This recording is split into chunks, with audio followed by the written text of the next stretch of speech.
આપ સૌને મારા સાદર પ્રણામ. આપણી આ ચેનલમાં આપ સૌનું હાર્દિક સ્વાગત છે. આજે અધિક માસ સુદ 11 પદ્મિની એકાદશી વ્રતકથા મહાત્મ્ય અને તેનો ઉપાય આપણે સાંભળીશું. શ્રી ગણેશાય નમઃ. શ્રી વિષ્ણવે નમઃ. પદ્મિની એકાદશી. ધર્મરાજ યુધિષ્ઠિર કૃષ્ણ ભગવાનને પૂછે છે, હે જનાર્દન, આપે મને આખા વર્ષની 24 એકાદશીની વ્રતકથાઓ તો કહી, હવે દર 3.5 વર્ષે વધારાના આવતા આ પરમ પવિત્ર ગણાતા અધિક માસની સુદ એકાદશીની કથા કહો. એ માસમાં કોઈ ઉપવાસ કરે છે તો કોઈ એકવાર જમે છે. એવા પવિત્ર અધિક માસની સુદ પદ્મિની એકાદશીના વ્રત વિશે આપ મને કહો. શ્રી કૃષ્ણ ભગવાન બોલ્યા, હે ધર્મરાજ યુધિષ્ઠિર, અધિક માસની સુદ એકાદશીનું નામ પદ્મિની એકાદશી છે. એ દિવસે ઉપવાસ કરનારને વૈકુંઠ ધામમાં સ્થાન મળે છે. આ એકાદશીનું ફળ કહેવાને ખુદ બ્રહ્માજી પણ સમર્થ નથી. આ વ્રત બ્રહ્માજીએ નારદ મુનિવર્યને કહ્યું હતું. એ વ્રત પાપોનો નાશ કરનાર અને ભક્તિ મુક્તિ આપનાર છે. હવે વ્રત વિશે કહીશ. આ વ્રતનો પ્રારંભ સુદ દસમના દિવસથી કરવો. વ્રત કરનારે માંસ, મદિરા, શાક, ચણા, મસૂર, કોદરી અને પરાયું અન્ન તથા મધ, કાંસાનું પાત્ર આ સર્વેનો ત્યાગ કરવો. મીઠા સિવાય અન્ય કોઈ ક્ષાર વ્રતીએ ખોરાકમાં લેવું નહીં. રાત્રે ભૂમિ પર શયન કરવું.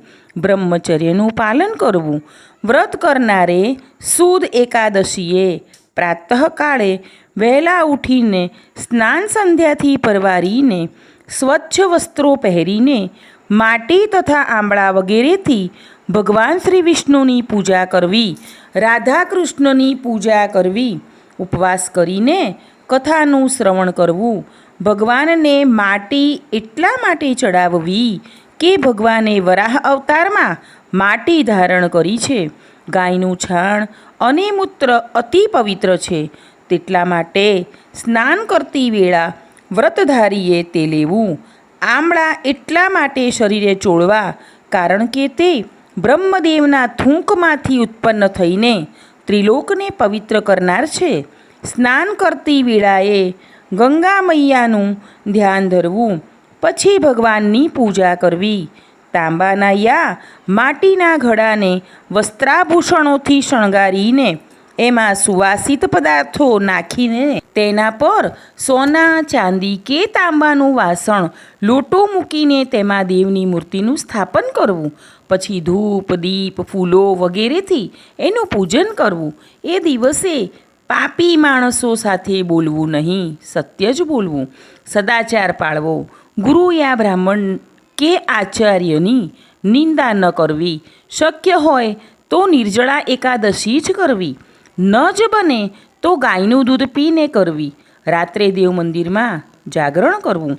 ચારે પ્રહરે નાળિયેર, લીલા બીજોરા, સોપારી, ફળનો અર્ધ્ય આપવો. પછી સૂર્યોદય થતાં ઘરે આવીને સ્નાન કરવું. પછી ફરીથી શંકર ભગવાન અને રાધા કૃષ્ણનું પૂજન કરવું. બ્રહ્મ ભોજન કરાવવું. દક્ષિણા આપવી. પછી તેમણે એકાદશીની કથા કહેવી. બારસના દિવસે કુંભ પર પધરાવેલ ભગવાન નારાયણનું ઉત્તમ પૂજન કરીને બ્રાહ્મણ ભોજન કરાવીને પારણું કરવું. આ વ્રતના પ્રભાવથી મહાબળવાન લંકાપતિ રાવણ કાર્તવીર્યના હાથે પરાજિત થયો હતો. તેનું આખ્યાન આ પ્રમાણે છે. ત્રેતાયુગની આ કથા છે. માહિષ્મતી નામની નગરીમાં હૈહય નામે એક રાજા રાજ્ય કરતો હતો. તેના વંશમાં એક પરાક્રમી કૃતવીર્ય નામે પુત્ર જન્મ પામ્યો હતો. તેને 1000 સ્ત્રીઓ હતી, પરંતુ કોઈના ઉદરથી પુત્ર જન્મ થયો ન હતો. રાજાએ તેના માટે અનેક તપો, વ્રતો અને નિયમો લેવડાવ્યા, પરંતુ કોઈ ફળ મળ્યું નહીં. નિરાશ થયેલા કૃતવીર્યને આખરે વૈરાગ્ય આવી ગયો. મંત્રીઓને રાજ્ય સોંપીને તે જંગલમાં ચાલી નીકળ્યો. 1000 રાણીઓમાં વધારે માનીતી હરિશ્ચંદ્રની પુત્રી પદ્મિની પોતાના પતિની પાછળ પાછળ ચાલી. રાજ્ય સુખ સંપત્તિનો તેણે પોતાના પતિની ખાતર ત્યાગ કર્યો. ગંધમાદન પર્વત પર પોતાના પતિની પાછળ પાછળ તે ફરવા લાગી. રાજાએ એ પર્વત પર બેસીને 10,000 વર્ષ સુધી તપ કર્યું. આ તપથી રાજાનું શરીર હાડપિંજર જેવું બની ગયું. એકવાર પદ્મિનીએ મહાસતી અનસૂયાને પ્રશ્ન કર્યો, હે માતા, મારા પતિદેવ હજારો વર્ષોથી પુત્ર સુખ માટે તપ કરી રહ્યા છે, છતાં એ તપના ફળદાતા ભગવાન કેમ પ્રસન્ન થતા નથી? અનસૂયાએ કહ્યું, હે પરમ સાધ્વી, પુત્રનું વરદાન મેળવવા ભગવાનને પ્રસન્ન કરવા અને તપ કરવાની જરૂર નથી. અધિક માસની શુક્લ એકાદશીનું વ્રત સંતાન સુખ આપનારું છે, માટે તું એ એકાદશીનું વ્રત કર. માતા અનસૂયાના કહેવાથી પદ્મિનીએ આ વ્રત કર્યું. વિધિપૂર્વક પૂજન અને જાગરણ પણ કર્યું. આથી ભગવાન તેના પર પ્રસન્ન થયા અને તેને 10 દિશામાં વિજય મેળવે તેવા પુત્રનું વરદાન પણ આપ્યું. રાજા પણ પત્નીના આ વ્રતથી પ્રસન્ન થયેલા ભગવાન વિષ્ણુના ચરણોમાં પડી ગયો. તપશ્ચર્યા પૂર્ણ કરીને રાજા અને રાણી પોતાના રાજ્યમાં ગયા. થોડા સમયમાં રાજા રાણી બંને પહેલાંની જેમ તેજસ્વી બની ગયા. ભગવાનના વરદાનથી એમને ત્યાં 10મે મહિને એક મહાબળવાન પુત્ર જન્મ્યો. તેનું નામ કાર્તવીર્ય પડ્યું.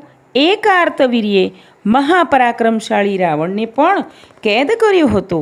પદ્મિની એકાદશીના પ્રભાવથી એ પુત્રનો પ્રભાવ 3 લોકમાં વૃદ્ધિ પામ્યો.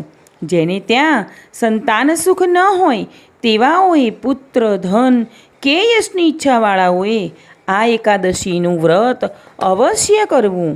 પુરાણોમાં કહ્યું છે કે કળિયુગમાં જો કોઈ વ્યક્તિ આખા અધિક માસના ઉપવાસ ન કરી શકે તો તેને આ માસમાં આવતી 2 એકાદશી તો અવશ્ય કરવી જ.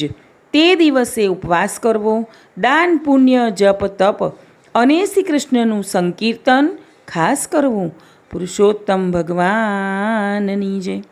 આગળનો અધ્યાય અને વાર્તા સાંભળવા આ ચેનલને લાઈક, શેર અને સબસ્ક્રાઈબ કરો. આપણે સૌ ખુશ અને નિરોગી રહીએ તેવી પ્રભુના ચરણોમાં પ્રાર્થના.